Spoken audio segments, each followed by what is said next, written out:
Hi, I'm Dina Bowman, Principal Research Fellow working Economic Security in BSL's Social Policy and Research Centre, and I'll be facilitating the discussion today. I'm speaking to you from Wadawurrung country in regional Victoria. I'd like to acknowledge the traditional custodians of the lands and waterways and pay respect to elders past and present, and extend that respect to First Nations people joining us today. We recognise the continuing connection to these lands and waters and acknowledge that sovereignty has never been ceded. This land was and always will be Aboriginal land. I'm looking forward to a lively discussion. If you'd like to ask questions, please use the Q&A function at the bottom of the screen, and closed captions are also available. I think you just click the CC button. The discussion will be recorded and made available on the BSL website in a few days. So housing is a key plank of economic security, and it makes sense that during Anti-Poverty Week, the focus of this BSL Talks is housing and poverty. The housing crisis has a long tail and is the result of policy decisions made over the past 3 or 4 decades. The rental market is now so tight that vacancy rates are around 1%, and public housing waiting lists have become interminable. We're lucky to have an expert panel to discuss the issues and point to some ways forward so we can get out of this mess. We're joined by Maiy Azize, the national spokesperson for Everybody's Home, a national campaign calling on the government to fix Australia's housing crisis, to bring back balance to the system so that everyone has a secure home. Maiy has also written several major reports, including Priced Out, which analyses Australia's rental crisis and proposes solutions to make housing more affordable. Welcome, Maiy. We're also joined by the Honourable Kevin Bell, AO, KC. Kevin is a self-described baby boomer, me too, who grew up in public housing in the Melbourne suburb of Moorabbin. He graduated in arts law from Monash University and worked at the Tenants Union of Victoria before practising as a barrister for 20 years, including in Victorian housing and residential tenancy law. As a judge of the Supreme Court of Victoria for 15 years, he wrote many influential judgments on human rights, including the right to housing and home. As a professor in the Faculty of Law at Monash University and director of the Caston Centre for Human Rights, he similarly focused on housing, homelessness and human rights. Welcome, Kevin. And last, but certainly not least, we're joined by Juanita McLaren. Juanita has been working in the women's financial security space for over a decade. She uses her own experience of systems and policy to illustrate the gendered nature of holes in our safety net. She's a researcher and writer and was the first person to use the United Nations Convention on the Elimination of All Forms of Discrimination Against Women, optional protocol, which strengthens the enforcement mechanisms available for the rights within that convention, to highlight the discrimination and breaches of Australian commitment to that convention through its parenting payment single policy. So welcome, Juanita. I thought I'd structure this discussion by first focusing on the problem, even though it may well be well known, touching on some of its impacts, and then discuss in more detail what can be done. We'll have questions at the end, so please add them to the Q&A. And if you'd like to make a comment as we go, you can add them to the chat. So turning first to Juanita. Over the past 13 years as the single mother of 3 children, you've documented your experience in blogs, articles and public speaking. What do you see as the main issue underlying the current housing crisis? Thanks, Dina. And I want to just, before I start, echo your words. I'm actually speaking from Wurundjeri and Boonwurrung country, and I'd like to express my eternal awe our First Nations people for the grace they continue to show, and personally committed to being the best ally I can to rectify wrongs of the colonialism.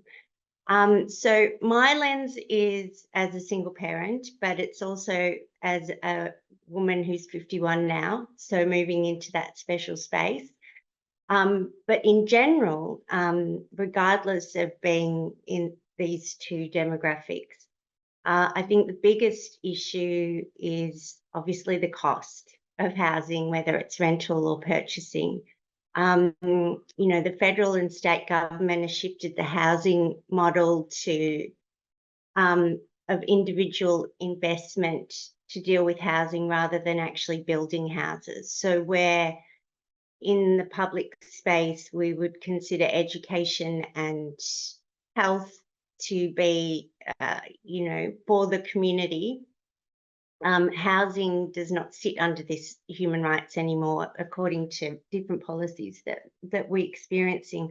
So they're kind of at the mercy of developers who are profit driven and easily swayed by the needs of the owner investors, which then impacts on the cost of housing and the availability of housing.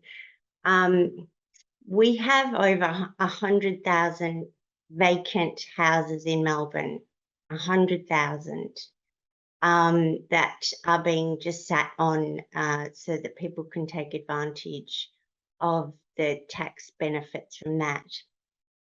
And real estate agents are working within this space as well. I've been a renter, yeah, pretty much my whole life. So they're working within this speculative space as well. So they can take huge advantage of the tenants because they know it's hard for people to find new places, and they're profit driven. So their focus is on getting the best for their client, who is the owner, rather than the tenants. As a single parent, I've found access to financial supports is quite punitive. I've got 3 children and have for the last 13 years, for the most part, had them for 70 to 100% of the time, which has impacted greatly on my work.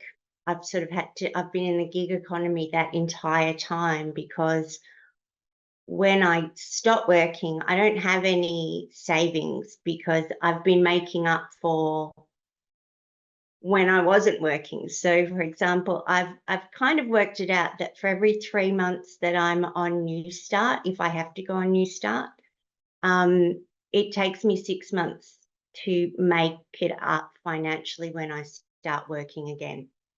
So that's really impactful, because you know, you can't then you don't have a buffer for anything. I also find that out of all the expenses that I have, housing is the one that is unshiftable. Like if I don't have enough money for food, I can go and have a meal at a friend's house. If I need clothes, I can make a choice. Do I really need clothes? All those sorts of things, you can sort of use the cashless economy, or you can use your social capital. With a house, you have to pay, and that's it. When I'm on New Start, or whatever it's called this week, Job Seeker, and the combination of that and family tax benefit, 70% of that goes to my rent. 70% covers my rent. So that just puts my family in extreme stress, and I'm certainly not the only one. So I can really only speak to my experience and those of the people that I've spoken to. And finally, I reckon that another thing that I'm finding about the crisis now is, being a woman of 51, I have been for the last 20 years raising children, having children, looking after children. I have $50,000 in superannuation. I have no savings, and I'm supposed to retire in 16 years. So for the rest of my life, I will be relying on other people allowing me to either rent or live with them, because no one will lend me money for a mortgage because it won't be paid off in time. So for me, and many like me, I sort of have the prospect of never actually being able to put down roots for the rest of my life because I don't own a house now, which is a really sobering and kind of depressing thought. But they're my key points, Dina. Thanks, Juanita. You really touched on the 70% of your income, which really squeezes out any opportunity to spend on other essentials, let alone save. So Maiy, you recently released a report, Priced Out, which talks about some of the challenges not only facing people on income support, but essential workers. Could you tell us about some of those the findings in that research? Yeah, so we released a report in September which looked at 14 different household types on low income. So we looked at people on Centrelink payments and people on the minimum wage. And we found that Juanita's experience is, unfortunately, 70% is about what we'd expect someone to be paying based on the average asking rent in Melbourne. In Sydney, it's a bit higher. The worst city that we looked at was the Gold Coast, where there's basically no way for anyone on an income support payment or the minimum wage to live on the Gold Coast. We also did, by the way, include the family tax benefit and the highest, assume people would be getting the highest level of Commonwealth rent assistance that they'd be eligible for. People are still really struggling. The reason we're in this situation, and I'm so pleased to hear what Juanita said about housing being treated as like a financial and investment vehicle instead of a public service. That's really, really spot on. And I think the more I've learned and researched and come to work on housing, the simpler I think the problem is. You know, I think when you're first starting to work in the housing space, it's really tempting. There's a lot of commentary out there that suggests that the problem is really complicated. The problem is actually pretty simple. So after the Second World War, Australia developed a solution that was not unique for dealing with the housing crisis. It was the same solution that a lot of comparable countries were turning to around the world, which was governments building homes and renting them out to people and selling them to people. And that was the preferred way to keep housing affordable. And it worked for a really long time. So the Curtin and Chipley governments really built public housing in Australia from the ground up, and all sorts of people used to have access to public housing. So public servants, construction workers, teachers, you name it. And right up until the early 80s, about 1 in 3 renters in Australia was actually renting from the government. And this was a really big part of why housing in Australia was so affordable for such a long time. In the 80s, we see that we really changed the way we approached supplying housing. Again, this is something that was really typical of a lot of countries like ours. You know, a prevailing ideology sort of came about that the private sector can do it better, that governments needed to get out of the way. There was also some ideological shifts in how essential services were being delivered. The Henderson Poverty Inquiry, one of the things that's really interesting in 1975, has a chapter on public housing.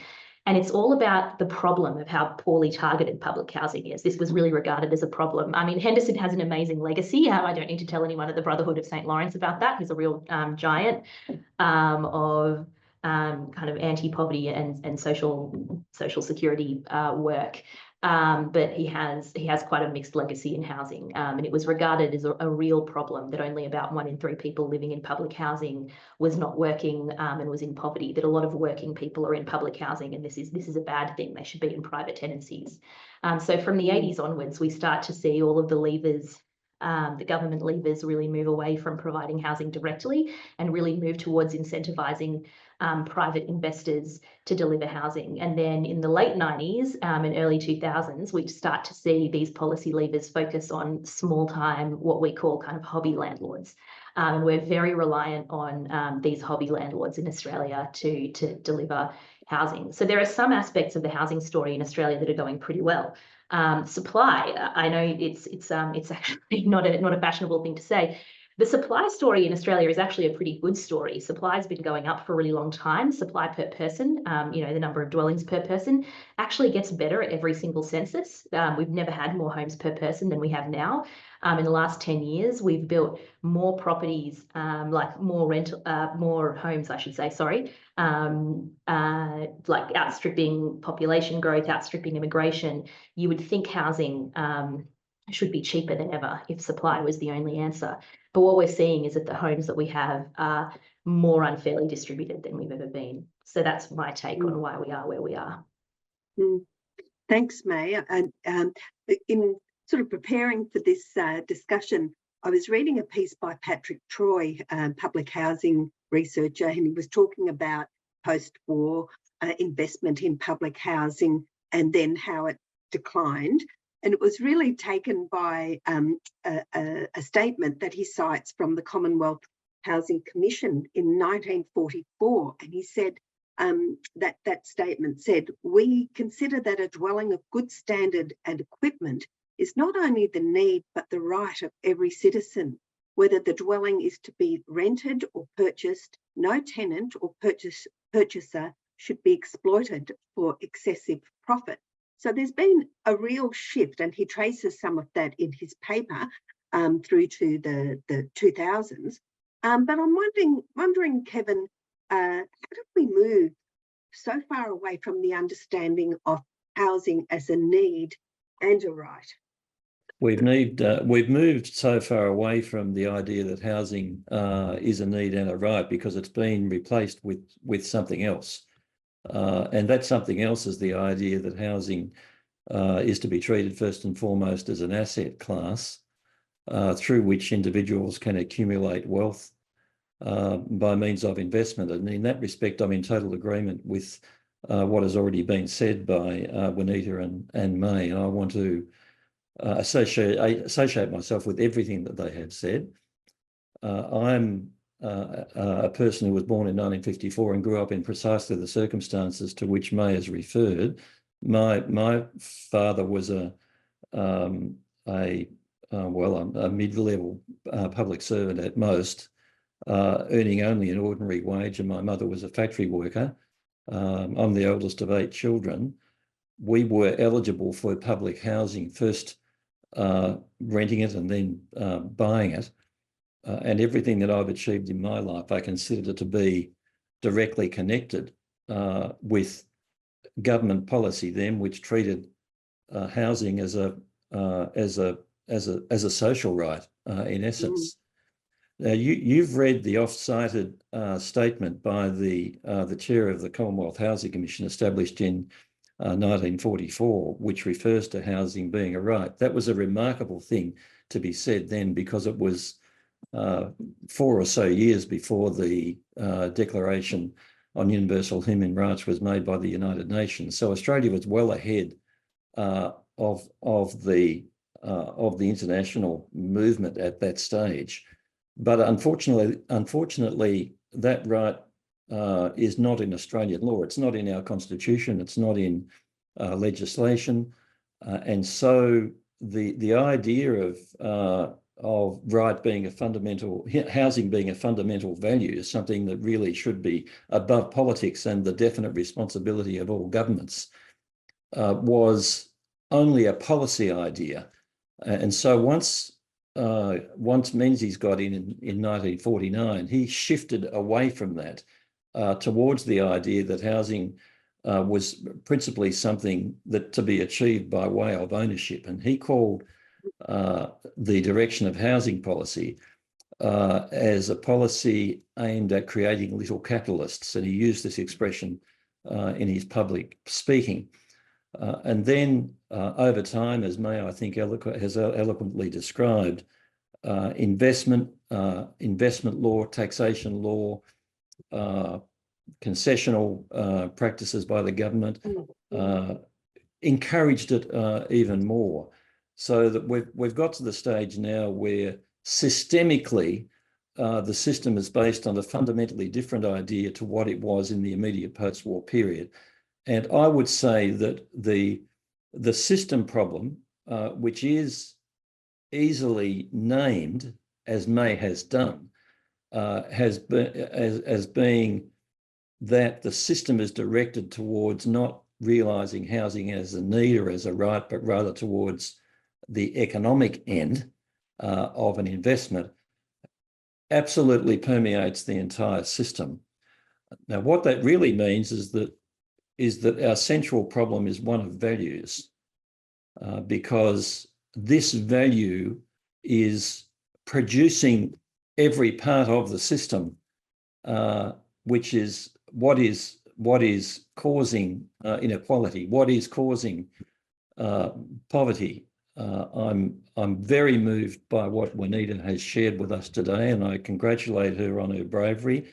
Unfortunately, her apprehension about herself, her present and her future is reasonable, and by no means is she alone, and members of my own family are in a similar position. I was speaking with a member of my family recently who, like her, is a tenant and is about her age, and that member of the family told me that last week his rent increased from $450 a week to $600 a week in one go, which represents the entirety of his little family's food bill. So what's happening out there is very tough. It is undermining social cohesion. It is undermining community solidarity, and it is creating inequality. And the values of human rights would be directed at realising the dignity of people in that position first, because they are the most vulnerable, and then moving universally across the so-called social spectrum to make housing directed towards human need rather than profit. Thanks, Kevin. And Maiy, you talk about in your report, I think, some of the impacts beyond the individual. We're kind of familiar, unfortunately, with the impact of the housing crisis on individuals, including the uncertainty and risk of homelessness. What are some broader impacts about this situation? I think some of the things that Kevin touched on are things I completely agree with. Undermining social cohesion is one that I would really point to. But I think one of the things that I've found really interesting is that the longer this situation goes on, the less well understood the problem becomes, and the more the system that we have comes to sort of reinforce itself and be seen as sort of the default, and people actually forget that there was a time in Australia where housing was treated as an essential service that ought to be delivered by the government. So I mean, I think that's been one of the things that I've found really really fascinating. I read Kevin's book, and I was lucky enough to be at Kevin's book launch in Canberra. And I found the framing of it really, really powerful. I did an event last week actually with an economist, and he did the thing that economists do when they talk about housing. I didn't actually disagree with anything he said, but the framing was all about supply and demand. It's like, well, if you want housing in Australia to if you want to fix this situation, you need more supply and you need less demand. And I didn't necessarily disagree with the things he said after that about the solutions. But that's really not how we frame other essential services in Australia. We don't say that the way that we fix problems in the education system is by tweaking supply and demand. We don't talk about the need to bring more private investment or whatever into our schools. And I find the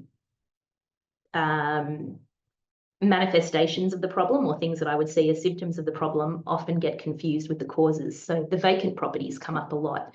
People talk about how this many properties are vacant, as Juanita did. And that's a good point. But I think one of the things that's really interesting is no one asks why those properties are vacant. And it's because there's a lot of inequality in housing in Australia, and we don't talk about that. And we're sort of primed not to think about it that way. I did another event a couple of months ago with a different economist who was talking about how, it's really interesting because supply in Australia is actually going really well. We've got all these we've got all these houses. We should be doing really well. But what we have is underutilized bedrooms. All these people have all this extra space that they don't need, and other people don't have, the housing that they need, and it's a mismatch. And I found it such a perplexing way to talk about housing because it's not how we talk about income, for example. We don't say, some people have all this extra income and other people don't have enough income. That's a real mismatch. We call that out as being inequality, right? Like we say we can see that for what it is, and we know that the solution might be to do something that's a bit more redistributive. We don't think about it that way with housing. We don't see the problem as being that some people have been able to take up, a bit more space because they've got a bit more money. So I think those are some of the issues. I think another thing that I would sort of observe, people talk to me a lot about household sizes. Yes, it's true that we've got more housing than we ever had, but people are living in smaller households. That's actually not true. Wealthier people are living in smaller households. So if you're in a higher income household, you're much more likely to take up a lot more space. People on low and middle income households, their household sizes are staying the same size or even getting bigger. So these are not uniform trends. Some people have the power to make choices and other people don't. So those are some of the things that I would sort of observe as being, I guess, symptoms of the problem and things that have been sparked by the crisis. Thanks, Maiy. And I'm interested the way you kind of challenge the framing and also the consensus that this is it's really a wicked problem. It's almost unsolvable. How can we get out of this? So I thought I might ask all of you, what are some steps? What can we do in the short, medium and longer term? And I know, Maiy, in your report, you have some sort of phased in recommendations. So perhaps you'd like to talk about them, and then I'll go to Juanita to talk about, to ask her about her suggestions. Sure. So there's a couple of things we need to do. I'll start with expanding social housing because that's really a really big part of the campaign. So I spoke at the start about how government used to provide a lot of housing in Australia, and it no longer does. When you look around the world at countries that have either avoided their housing crisis altogether or managed to turn it around, they are countries where the government is a major supplier of housing. People really overcomplicate this, and they, small schemes here and small schemes there, and sort of targeted measures here and there. There is no way to fix this crisis without the government really stepping in and doing a lot more. So our campaign calls for the government for 10% of all housing in Australia to be social housing. That should be our goal. We've achieved that before. The government used to build between about 20 and 30,000 homes a year at the peak. About 1 in 4 new homes that was being built by the government. So this has been done before. If you can build housing, you can build social housing. So that's, I think this is a really big and important part of the solution, and making sure that we expand it so that it's an option for more people, right? It's not just a dysfunctional safety net for people at the margins, but it's something that a lot more people have access to. Separately, in my Anglicare work, we did a project on understanding public opinion in Australia on issues of welfare and poverty. And one of the things that we found is that the most targeted benefits are actually the least popular, and the most universal are the most popular. So the most popular aspects of our safety net in Australia are the age pension and Medicare rebates, and that's because more people get them. So it's a really important, if you want something to survive, if you want a benefit in Australia to survive, to not be cut, to give it to more people, not target it really narrowly to a small number of people. But it's also really important. Apologies for using some economic concepts here, but it is also really important for achieving kind of what you would call a market-wide solution to affordability, not just something that sort of targets small numbers of people, but creates affordability across the board. The second thing we want to see happen is winding back some of these really harmful tax concessions that have been brought in over the past couple of decades. And we've seen some real momentum around that in the past couple of months, which has been really heartening for me. These tax concessions are a really big part of why housing is very unfairly distributed in Australia. And they're really expensive as well. So over the next decade, the government is expected to spend over $100 billion on the capital gains tax discount and negative gearing tax deductions. All of that is money that could go into social housing. And right now, what it really represents is the taxpayer kind of lining the pockets of investors and funding them to go out and bid up the cost of housing, and also push up the cost of rents, by the way, because these are highly leveraged landlords who we've brought into the market, and they're the most likely to raise rents. So those are the two key things. We suggest some other smaller things, but those are the two really transformative things that the federal government could do. And the really good news is that everything that we need to see happen in the housing space in Australia has been done before. So I think that's one thing that we can be optimistic about. The only difference now is that Australia is a richer country than we've ever been. So we can do all of these things again. Thanks, Maiy. And Juanita, as somebody who's been trying to combine gig work, as you said, with relying on job seeker payment, and I suppose the Commonwealth rent assistance, how have you managed, and what do you think needs to happen to fix things in the short, medium and longer term? Yes. Okay. Well, I just want to go back to something that Maiy was saying about the landlords pushing up rates. I think that extends, as Kevin said before, it permeates through the whole system. Just with a little quick anecdote, when I moved into this place nearly 8 years ago, I was unemployed. I'd actually just had to stop my master's because my youngest had turned 8, so then I had no access to parenting payment single, so I'd become an unemployed worker. And I had 3 primary school age children. And the landlord chose us. I wrote her a letter. She chose us because she didn't, she wanted to support us. For 5 years or 6 years, she did not increase the rate. She didn't have any interest in it. Then 2 years ago, I got a letter increasing the rent by $100 a week. That had nothing to do with the landlord, but it was the real estate agent. And the reasoning was they put in the letter 3 different apartments in the area I live in, about the same size. This is how much they're going for, so this is how much you should pay. Had absolutely nothing to do with the owner. There was nothing from her. The cost of this place hadn't increased in value. There was, no reason for it. So I think a lot of real estate agents are really taking advantage of this as well, because they know that people will have trouble finding another place. That's something that I want to just point out, that sometimes there are some really great landlords out there. And if I had any accessibility to my landlord, she would be flipping out. But I don't know where I have no accessibility to her.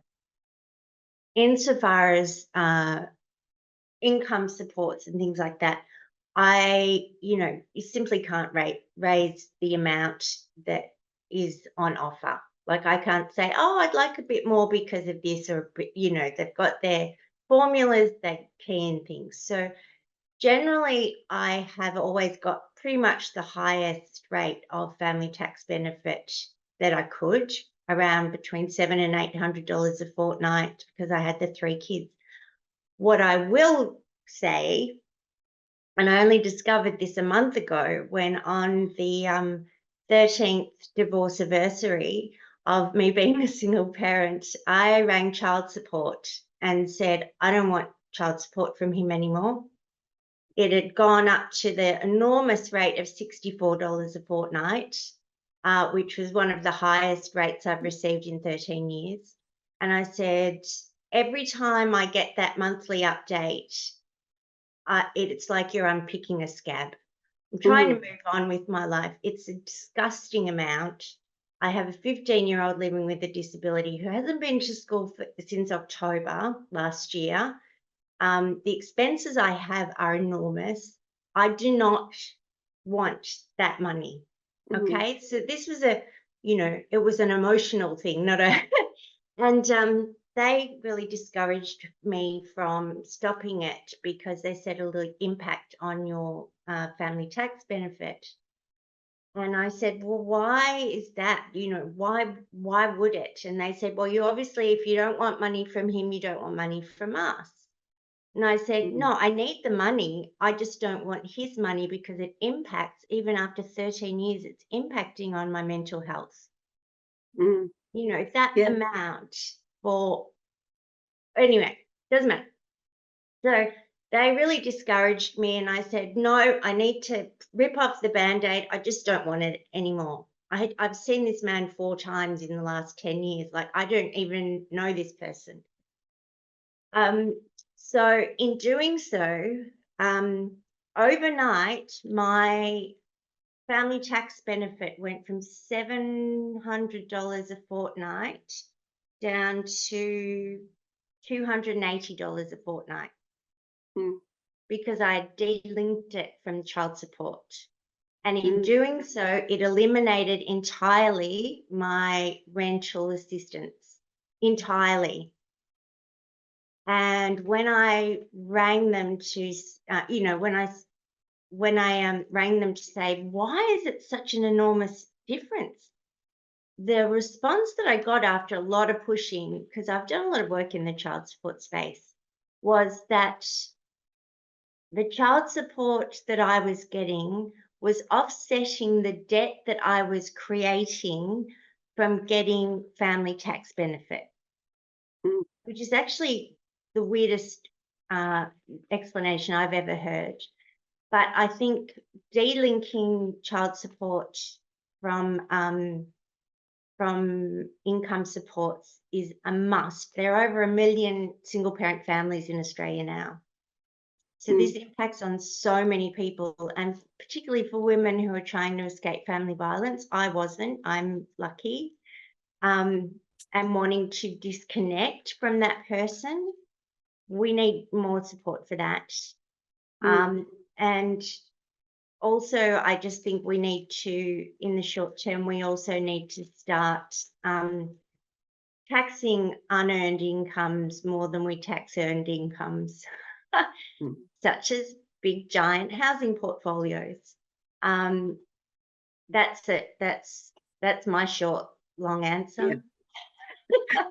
Thanks, Juanita. And I was lucky enough to attend the launch of the Kay Cook and Therese Edwards and others report about opening the black box of child support, which really delves into the purported the nature of the child support system, and then the experience of women, mainly women, who are engaging with that or subject to that child support system. And the way, and one of the key recommendations, as you said, is delinking family payments from child support because of the way it can be exploited by perpetrators, but also the impact on other payments like Commonwealth rent assistance. So thank you for raising that. We've got around 20 minutes to go, so I thought I'll just turn to you, Kevin, if you could talk more about your proposal about legislating housing as a human right and acknowledging it's a right, but then that acknowledgement needs to have legislation to make government accountable for ensuring that right is protected. Could you talk about that a bit? Yes, it does. So if we are to approach all aspects of this problem, which each of the other 2 speakers have emphasised, then a comprehensive plan needs to be adopted in all of the areas to which it applies. So home ownership, public housing, rental housing, and homelessness services all need to be covered. For that to happen universally, the right needs to be created in Australian law at first instance in federal legislation, but then also in the legislation of the states and territories. That would then create a foundation through which a plan could be adopted so that the right could be obtained by everybody. Now, because there's been so much emphasis in this discussion on tenancy, and I note the contribution in the chat by Elizabeth Blair, which draws attention to her personal circumstances as an older woman who has been told that she needs to have her car registration up to date because if she loses her house, she will not have a roof over her head and will need to live in that car. I want to talk about this tenancy aspect. If the right to housing is to be real for tenants, then we need to ensure that just cause eviction is the law and that people cannot be evicted for no cause. We need to ensure that rented housing is safe, is appropriate for people's needs, has good quality, that's to say meets minimum standards, and most importantly of all, that the rent increases that have been discussed today simply can't happen. So I see that as a matter going to poverty reduction, as a matter going to increasing equality. This is absolutely fundamental and alongside the priority of increasing public housing to which Maiy has referred. Now, there is a link between, of course, rental housing and home ownership and public housing. All these systems work together. If home ownership is hard to get, then rental housing becomes harder to get, and people are more likely to draw on public housing if they can get it. And if they can't get that, then of course it's homelessness that is a reality for them. So we need to have a plan that systematically deals with all of these areas across the board, and that plan has to be based on human rights if we are to be successful in our endeavour. Can I make one final point? And that point is that at the moment, governments are not proposing policies which address the housing needs of everybody. They're only stating policies which address the needs of some. And this has been made very clear in official reports which have been published. And one thing that human rights stands for is universality. Everybody has human dignity. Everybody has a right to housing. Nobody should be left behind. And one strong reason why we should have a legislative human rights-based approach is because it will cover everybody. Thanks, Kevin. And I'm just looking at some of the questions, and there's one which talks about, the most effective lobbying levers that we can apply to reverse some of the focus on the capital gains tax discount and, as they say, the disincentive robber barons accumulating houses as speculative assets and forcing others to pay for them. Making it a little broader, like how can we shift that frame? And maybe Juanita, you'd like to answer that. No, I've got. I think this is a bit taxi and a bit economist. I surround myself with a lot of economists. If you want to look up some really interesting stuff, go to Prosper Australia. They're doing some really great work on taxation. And a short-term thing that has started to happen is the vacant housing. Oh, what's it called? The vacant, the vacant house tax, basically the tax that you get for not living in it or leaving it empty. That was sort of put in place about 4 years ago, but a year or so ago it got tightened. So we might see some of the impacts of that coming out in the next year or so, because the tax on leaving your house empty has sort of been tightened. The human rights stuff is really great. We absolutely need a human rights charter though, because I know with the human rights stuff that I've done is, you know, upset. We had 6 years of back and forth with the UN saying to the Australian government, please explain, and the Australian government going, we haven't done anything wrong here. There was absolutely no, there was nothing. We could only really use it for leverage to educate people on what was happening.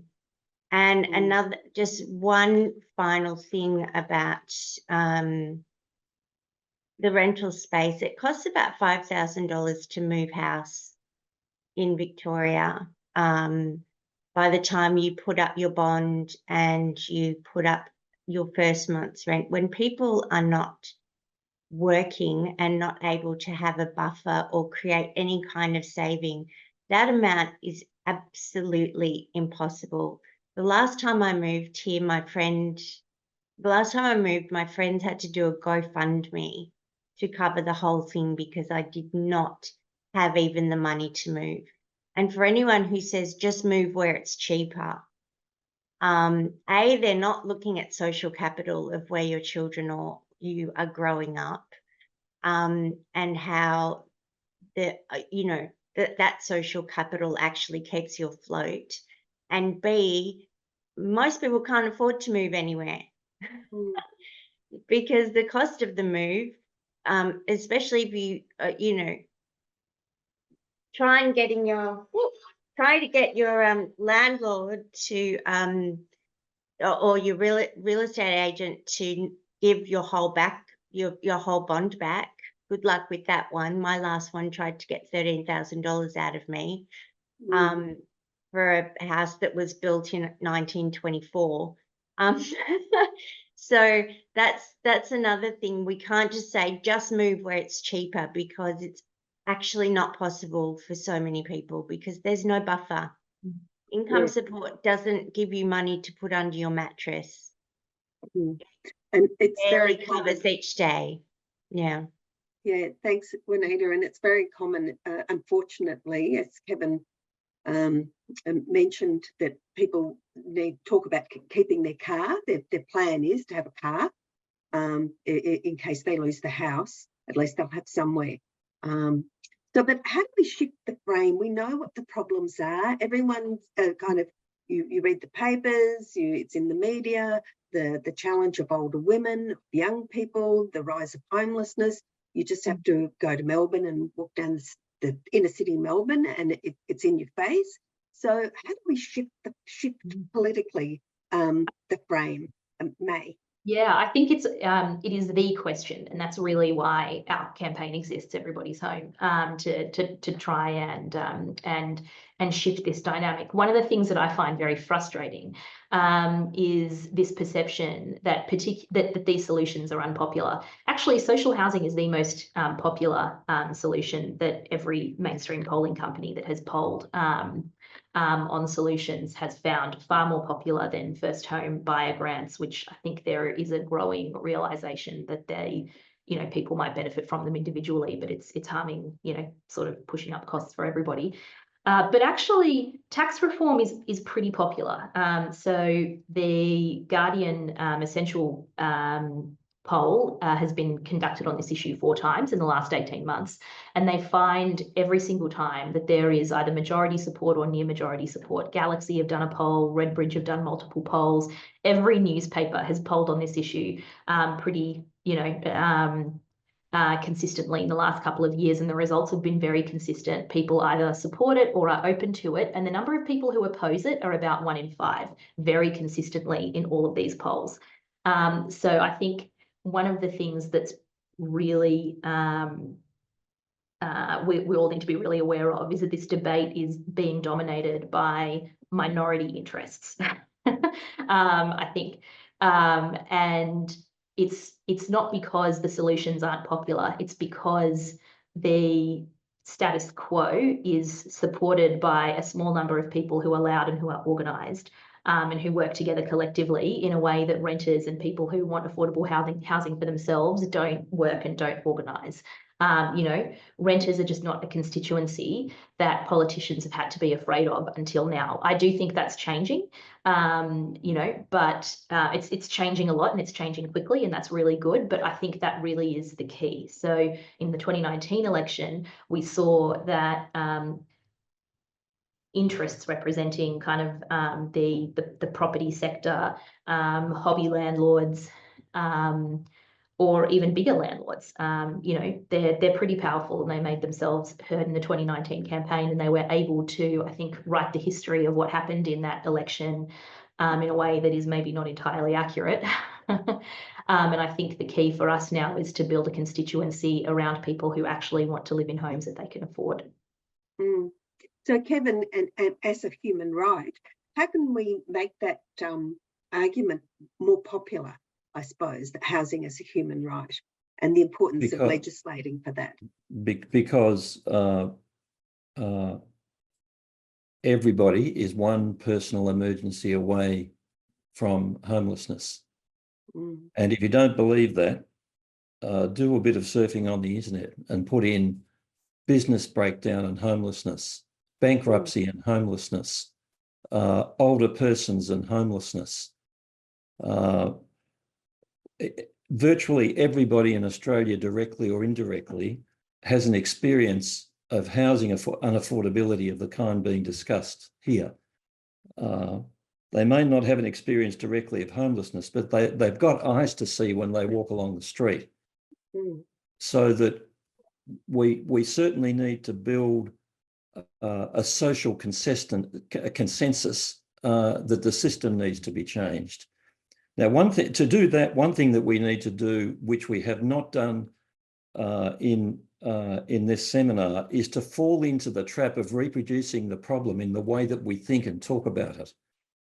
And we are generally drawn into thinking about this problem in terms of supply and demand, in terms of this initiative and that initiative, in terms of this basket of billions of dollars and that, in terms of, you know, this opening of this new public housing unit or that, all of which are important, but which don't identify the fundamental values that we need to act upon across the board if we're to solve the problem systemically.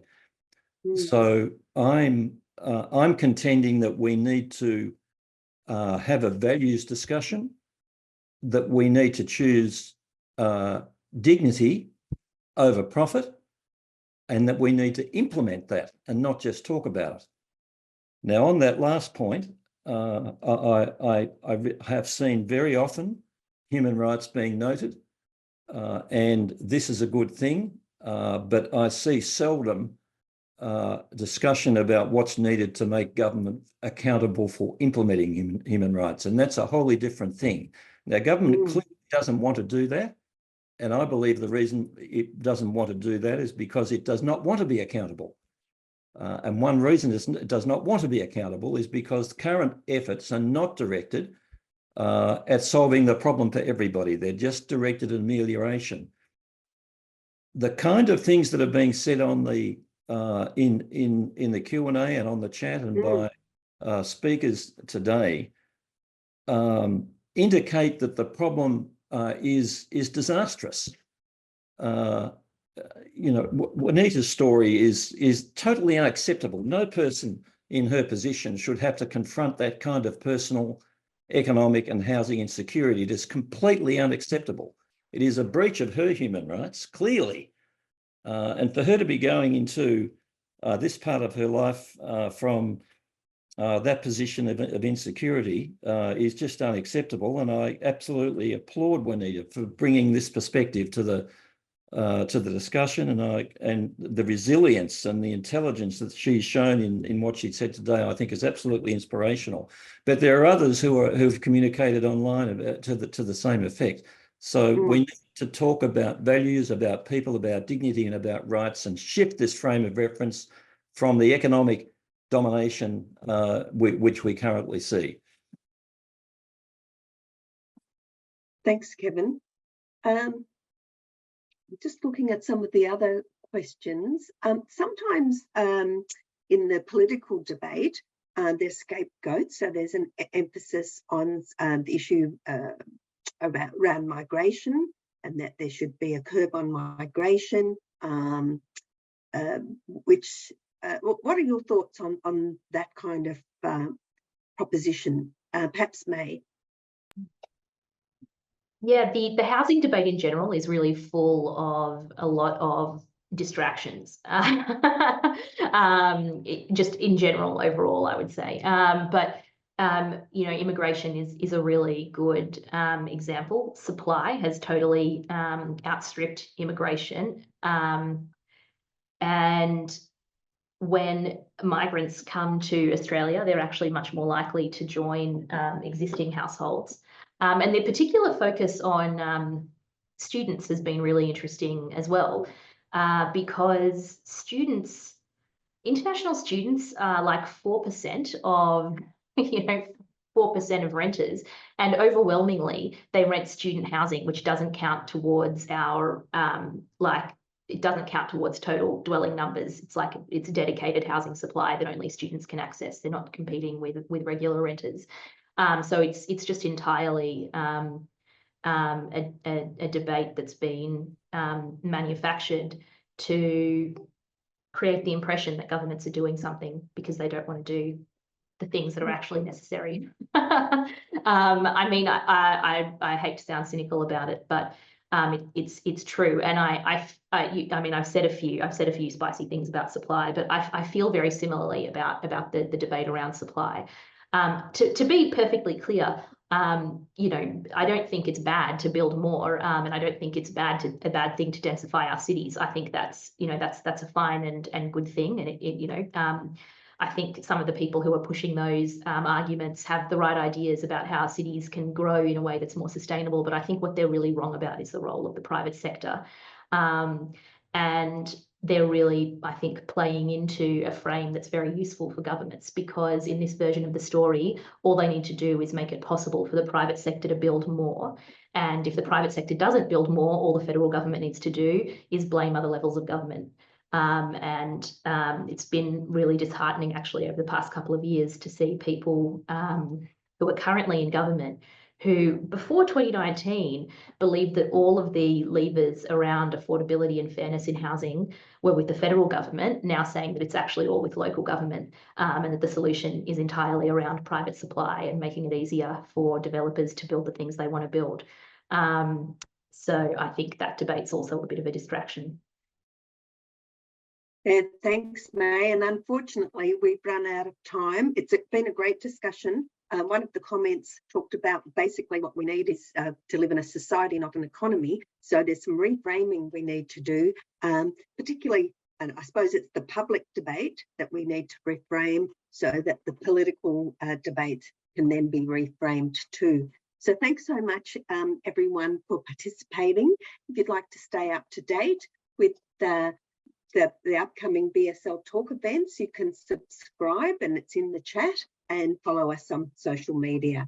So thanks so much, and goodbye.